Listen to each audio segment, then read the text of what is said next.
what I thought I'd focus on today is the stuff that stands up. The stuff that is actually seeding progress. First off, all of the work we've done on off-ramps and on-ramps.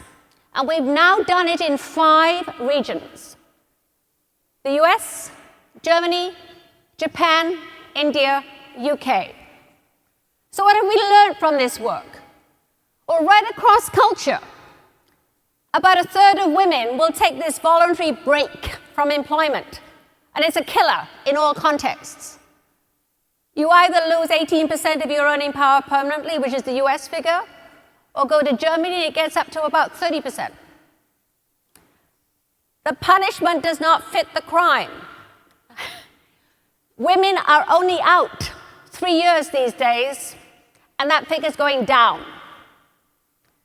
And yet that gap in your resume can do terrible things to your future earning power, and that's true of bus drivers as well as lawyers. It's right across the earning spectrum.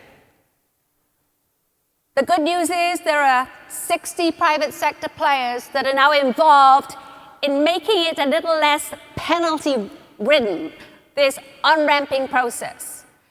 Very much inspired by new data which shows that actually women do not float into the sunset for 15 years. They can't afford to, right? It's a short break. And to go to one of the very amazing points made, almost a third of those off-ramps are now around elder care. And that figure is growing enormously. The daughter track is as deep and as painful in terms of foregone earnings as the mommy track. In 62 countries, the elder care load is just tracking up at a very rapid rate. So, very powerful lessons to learn, how to get women back in. We've measured maternal guilt and we've measured daughterly guilt.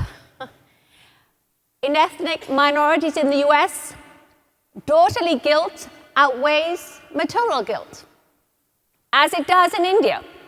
And so I think we need, not just in terms of the practicality of it all, but in terms of the emotions of it all, to do a much better job on the elder care front. The other thing I want to talk about is sponsorship. Women have a ton of mentors. We're much more likely to have a mentor than a man. But women have half as many sponsors. We've been stuck with the pale shadow. So what do sponsors do? This is the new research, all kinds of data.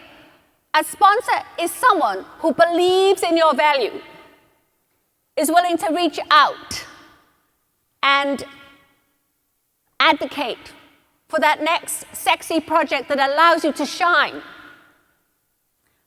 Will, be in your corner if you want to take a flex schedule. And so believes in you that it allows you to take some risks and actually get promoted.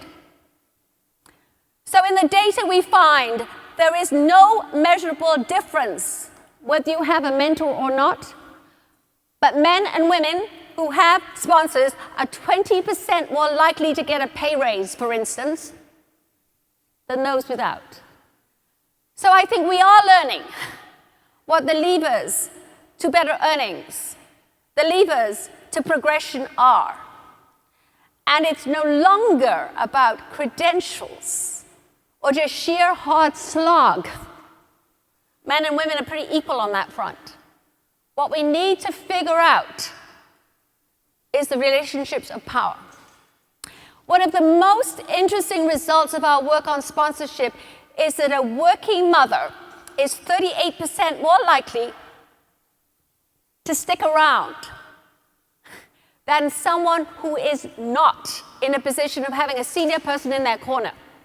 So this whole off-ramping thing is a much less likely reality. If you're sponsored, you're much more likely to be able to, say, downshift for a while, rather than having to break your ties with the workforce. So again, all kinds of new learnings. And a final story. One thing I feel very personally connected to is the kinds of point of pain insights that we women bring to the table when we are leaders. I knew this incredibly clearly pretty early on in my career when I lost twins in the 7th month of pregnancy, and as a result got denied tenure because it was felt that I had diluted my focus. What that spurred me to is to get incredibly involved in the parenting leave struggle. In fact, Ellen and I testified all kinds of times on Capitol Hill. And I think when you experience some of the waste, some of the injustices on a visceral level, you bring a whole tranche of passion and purpose to leadership that is not otherwise there.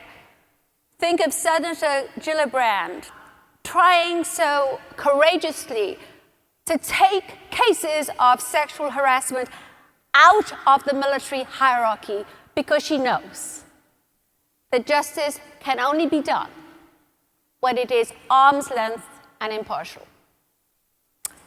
So thank you, and look forward to the discussion a little later on.